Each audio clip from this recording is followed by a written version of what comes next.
Welcome to Language Learning Podcast. And welcome back, everyone. We are so excited to get into today's topic. We really are. We're diving deep into something that I think gives almost every A2 level student a little bit of anxiety. Well, for sure. Meeting new people and making small talk. Yep. It's that moment where, the textbook kind of ends and real life just begins, and we are here to arm you for it. That's right. Our mission today is, well, it's simple, but it's so crucial. We are taking the standard A2 lesson guide on introductions, and we are just going to break it down into these really high-impact, actionable techniques. Right. Because we don't just want you to know the words. We want you to sound, natural and friendly and confident. Yes. You got to move past sounding like a robot reading from a phrase book and, start sounding like a person who's actually ready to connect. Exactly. I mean, when you're learning English at this pre-intermediate, this A2 level, you've got a pretty solid foundation with grammar, but it's the real world stuff, the conversational rhythm that so often trips people up. Oh, absolutely. So if you're getting ready for a party or maybe moving to a new city or just trying to be a little braver at your local coffee shop, this deep dive is your shortcut to mastering that subtle social flow. We're going to isolate those essential phrases, the high-impact ones, and talk about the social dynamics behind them. It's all about cutting through that information overload. Yeah, so you know exactly what to focus on. Okay, so we have to get straight into the essential tools first. Before we start, forcing ourselves into new conversations, we need the right vocabulary. The building blocks. Exactly, the building blocks. Right. We're going to start with 5 essential terms that you really need to master. And not just the definition, but the whole context of how you use them in small talk. Let's do it. First up, the word we hope you'll be using less and less as you master these techniques. Right. Stranger. So a stranger is, it's literally a person you do not know. Simple as that. It's someone outside your circle of friends, family, colleagues. But the word itself, it carries so much cultural weight, right? In English-speaking places, starting a conversation with a stranger is often seen as a sign of being open and friendly. Totally. As long as you do it in the right way, a non-intrusive way. And that's the whole context of this lesson. We are teaching you the skills to turn a stranger into an acquaintance or, maybe even a friend. Right. So where might you meet a stranger? Well, anywhere, really. At the gym, standing in line at the bank, on a train platform. Or a party where you only know the host. That's a classic one. Oh, the worst. Yeah. For A2 learners, I think thinking about the environment, the coffee shop, the gym, the park, it really helps you prepare the vocabulary you might need for that specific interaction. That's a great point. So, if you're at a gallery, the conversation might start with something like, excuse me, what do you think of this painting? Exactly. And if you're at the gym, it's more functional. Maybe how many sets do you have left? Right. The goal is always the same, though. You use a functional need or a shared context to kind of dismantle that label of stranger. You're breaking down the barrier. Okay, moving on to the fuel of small talk. Okay. The number one thing people use to find a connection once the greeting is done. The good stuff. Hobby. A hobby. Okay, so simply, it's an activity you do just for fun in your free time. And crucially, a hobby is something you're passionate about. And that passion, it just translates into conversational energy. Yeah, when you talk about your hobby, you're sharing joy. You're not talking about an obligation like work. Exactly. And we should probably expand this a little. It's not just, I play tennis. For A2 learners, hobbies can be much, much broader. You got any other examples? Oh, absolutely. A hobby isn't always something you do physically. Sometimes it's something you follow or you create. Maybe you're a keen gardener. Or you're into fixing old electronics. Or maybe your hobby is learning about a specific period of history or analyzing old movies. If you say, my hobby is watching movies, a native speaker will probably just ask, what kind? Yeah, that's a bit bland. But if you say, I'm into analyzing classic black and white films from the 1940s, well, that's so much richer. It immediately opens the door for a real connection. Specificity is power. Okay, but what if a learner feels like they don't have a hobby? That's a common fear, I think. Yeah. What's the solution there? Yeah, that is a common moment of awkwardness. The solution is to think about what you do to relax or learn. So instead of using the word hobby, you just shift the phrase. How so? You could say, in my free time, I really enjoy trying out new recipes, or I spent my evenings catching up on science podcasts. It maintains the flow and still shares an interest, but you don't need a formal, registered hobby. I like that. It takes the pressure off. Okay, next up, a fantastic, super low-stakes conversation starter that offers safety and depth. hometown. Your hometown. So this is the city or town where you were born or where you mostly grew up. It's a fundamental part of your identity. And unlike topics like, politics or even work sometimes, talking about your hometown is generally really comfortable, low pressure, and it often leads to happy memories. For sure. And it's such a brilliant linguistic bridge. If you meet someone new, asking, "Where are you from originally?" is polite and it invites a really detailed answer. Totally. Even if they're from a place you never heard of, you can instantly ask a follow-up about it. Is it near the mountains? Is it a coastal town? What's the food like there? Right. It's a guaranteed way to fill a conversational gap when you need a second to think. And we should emphasize that the question isn't, where do you live now? Which can feel a little intrusive sometimes. That's a key distinction. It's where are you from originally? That focuses on background and culture, which are much safer topics for small talk. It lets the learner talk about things they probably know a lot about. Food, culture, history from their home country. Things they can translate effectively. Exactly. All right, now for the emotional state we are all trying to avoid at all costs. The big one. Awkwardness. It's that feeling of being uncomfortable or shy or just socially uncertain. It's that horrible moment when the conversation just stops. Stalls. Yeah, the eye contact breaks and you just feel that pressure building in the silence. Oh, we've all been there. Yeah. The palms get sweaty. You start kind of repeating the last thing the other person said. Maybe you nervously look at your phone. That silence is awkwardness. And that feeling, it often comes from not knowing what to say next or not having the vocabulary ready for a quick, fluid response. The whole point of this lesson is to give you practical, immediate language tools to manage or even prevent that awkward silence before it starts. Before it spirals. Exactly. So let's give our A2 learners some quick, awkward recovery phrases like, say you just freeze up.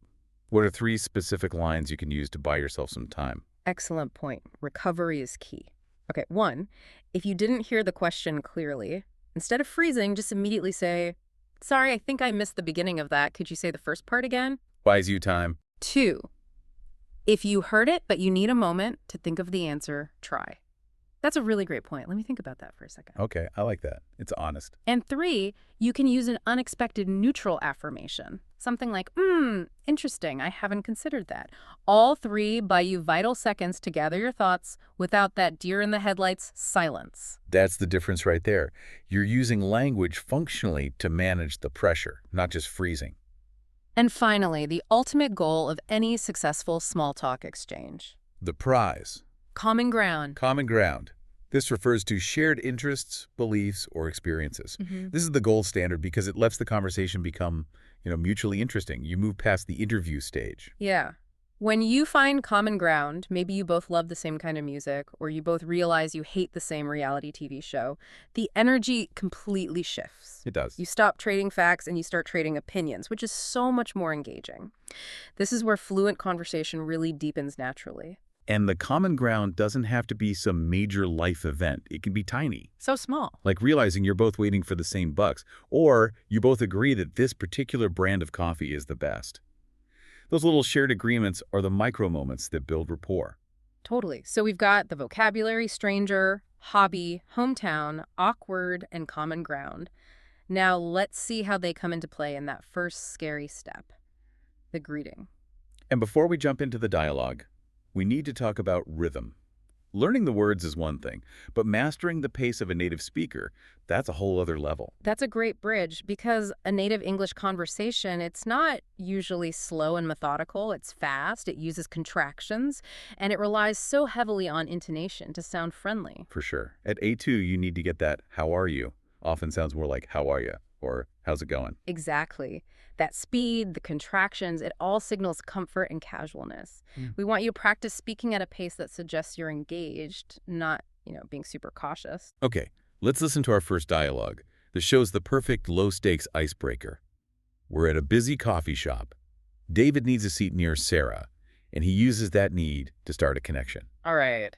I'll be David, you can be Sarah. And for everyone listening, notice the quick, fluid exchange of names. Ready. Pay attention to how the tone shifts from just functional to conversational. Excuse me, is this seat taken? No, it is free. Go ahead. Thanks. My name is David, by the way. Nice to meet you, David. I'm Sarah. Nice to meet you, too. Yeah. Wow, this coffee shop is really busy today, isn't it? Yes, it is always busy on Saturday mornings. I love their coffee, though. I think that's why everyone puts up with the queue. Okay, that was excellent. Let's unpack the mechanism David used here. This is the icebreaker, and the key is he didn't start with a personal question. He started with a functional request. Is the seat taken? Exactly. This is just a masterclass in subtlety. David needed something, which gave him the right to talk to Sarah. Then, once that functional need was met, he transitioned immediately to the social part, the name exchange. And that name exchange, that's what turns the stranger interaction into an acquaintance interaction. And then came the line that sealed the deal for small talk. This coffee shop is really busy today, isn't it? That tag question, we talked about this. It's so powerful. It's not just an observation, it's an invitation to engage. Right. If he'd just said, "It is busy," Sarah could have just said, "Yes." That's it. Conversation over. But by adding, "isn't it?" he subtly asked for her opinion, for her confirmation.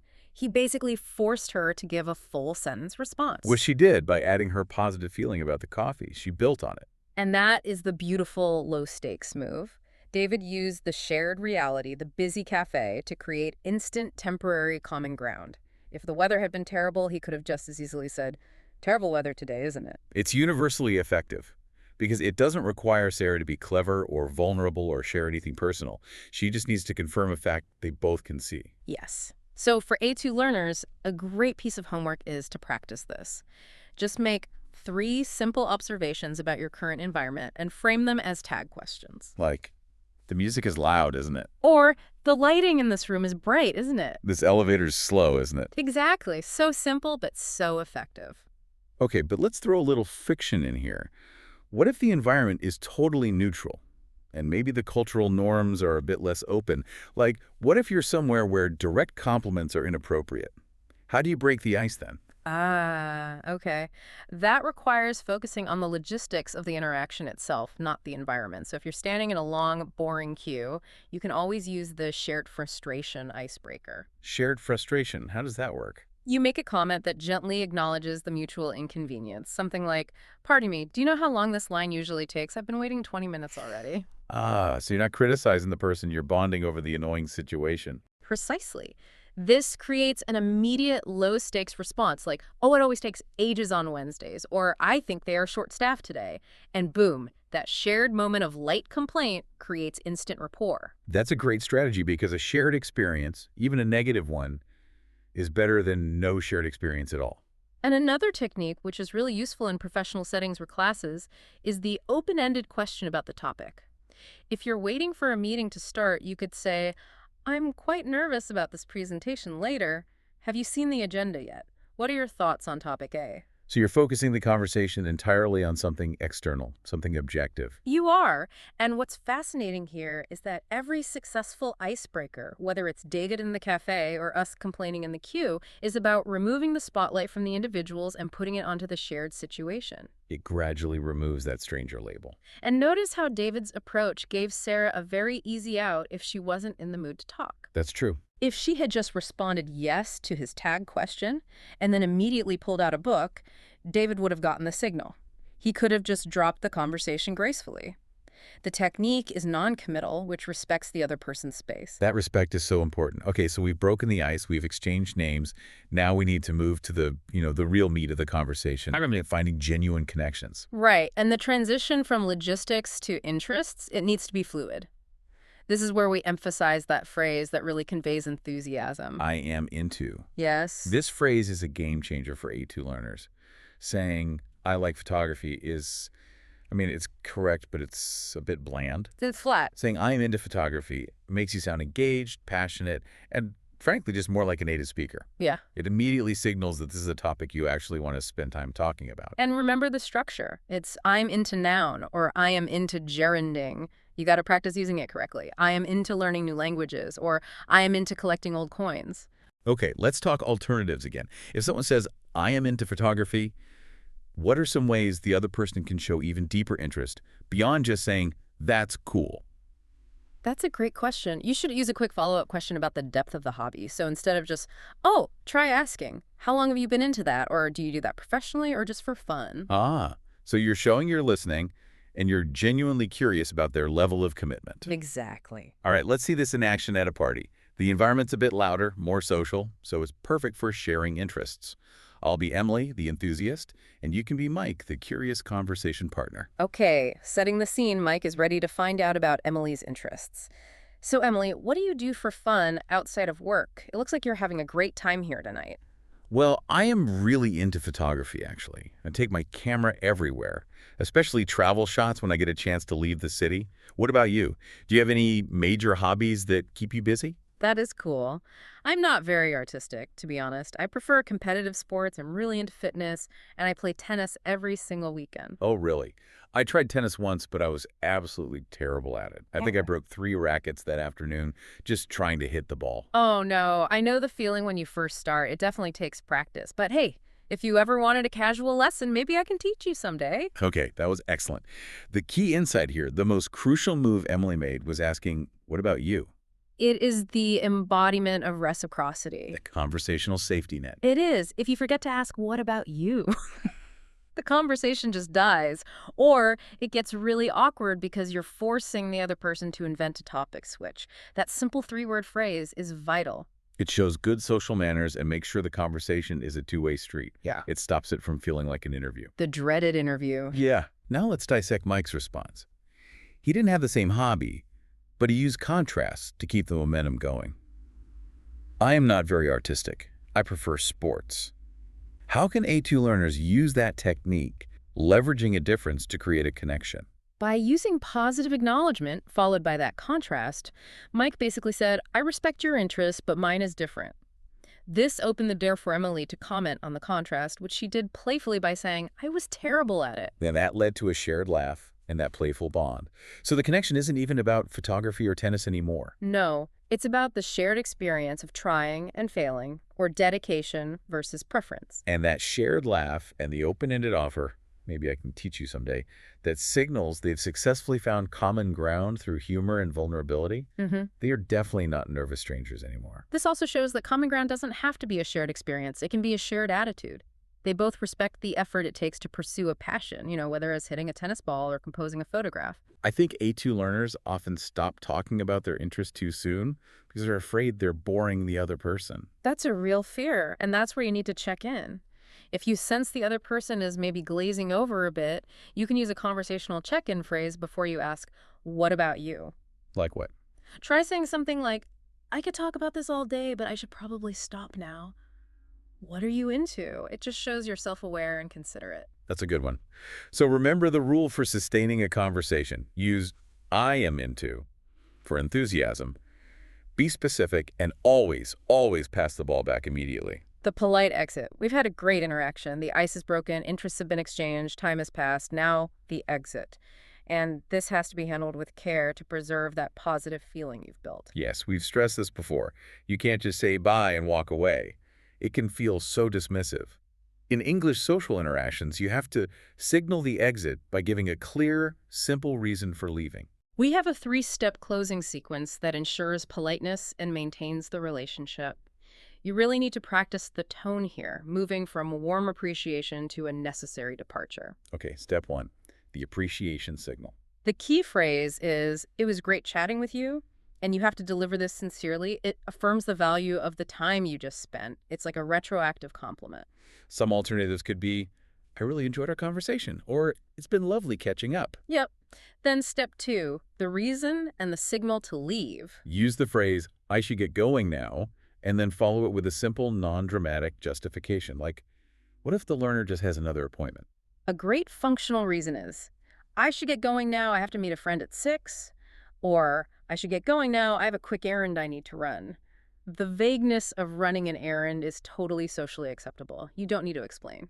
And step 3 is the friendly closing wish. Just use, have a wonderful day, or have a wonderful evening, and if there's a chance you'll see them again, you can follow this up with a little suggestion for a future connection. All right, let's put this perfect 3-step exit into practice. We are at the gym. One person has hit their limit and needs to leave. I'll be person A, the one who needs to go. And I'll be person B, the one staying. Look at the time. I really need to go home and cook dinner, otherwise I'll be eating at midnight. I understand completely. It was great chatting with you today. You certainly motivated me to try that new weight machine. That's wonderful. You too. See you next week at training. Same time. Definitely. Have a good evening and good luck with the dinner. See how smooth that was? The whole exit took, what, 15 seconds? But it was structurally perfect. My reason cooking dinner was non-offensive and relatable. And I used the key phrase, "It was great chatting with you today," which just solidifies that positive feeling. And you added that specific detail from our chat, motivated me to try that new weight machine. That elevates the response from just being polite to being genuinely engaged. It confirms the small talk was actually meaningful. Exactly. And your follow-up, suggesting a future connection, see you next week at training, that means the social bridge stays open. And that's what you're aiming for, A2 learners. You want to leave the door open for more practice. The big takeaway here is that the polite exit is an act of respect. By giving a reason, you're telling them your departure is because of a circumstance, not because you're not interested in them. And that subtle social intelligence is so highly valued in English conversation. It's a clear marker of fluency. Absolutely. The ability to transition smoothly in and out of a conversation is what separates the functional learner from the fluent conversationalist. Couldn't agree more. Okay, that was an incredibly detailed deep dive into the full cycle of A2 small talk from vocabulary, through initiation, sustaining the chat, and the polite exit. So let's quickly summarize the 3 major skills we covered today. What does this all mean for you, the learner? It means you are now equipped with the weapons to fight conversational awkwardness head on. First, we learned the importance of the icebreaker. You have to move beyond a simple hello and comment on a shared reality, using the environment or a functional need, and frame it as a gentle question. The weather is terrible, isn't it? Exactly.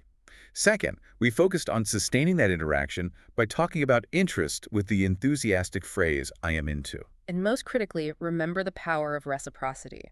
Always, always pass the conversational ball back immediately by asking, "What about you?" That's how you find common ground. And finally, we mastered the polite exit. Never just disappear. Always provide a quick, simple reason for leaving, followed by that appreciative closing phrase, "It was great chatting with you," to preserve that positive relationship. We truly believe that practice makes perfect, but, practice also requires bravery. So we're giving you a specific challenge right now, straight from the lesson guide. This is your homework for the week. Here it is. Your challenge is to try to start a conversation with one new person this week. It could be anywhere. The bus stop, the coffee shop, at work. And you have to use one of the 2 initiation techniques we practiced today. Either the functional phrase, "Excuse me, is the seat taken?"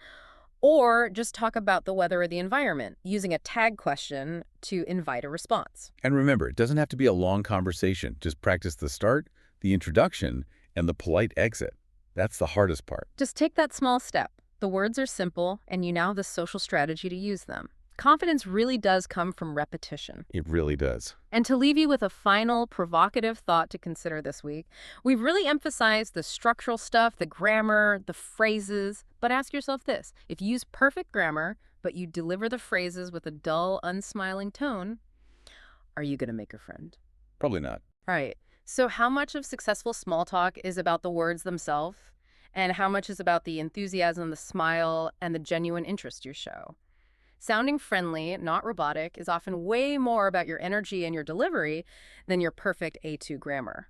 Focus on that energy this week. Great point. Enthusiasm is the universal language. Now, if you want more deep dives just like this one, breaking down every level of language learning and giving you the tools for real-world fluency, make sure you hit that subscribe button. We'll see you next time on Language Learning Podcast.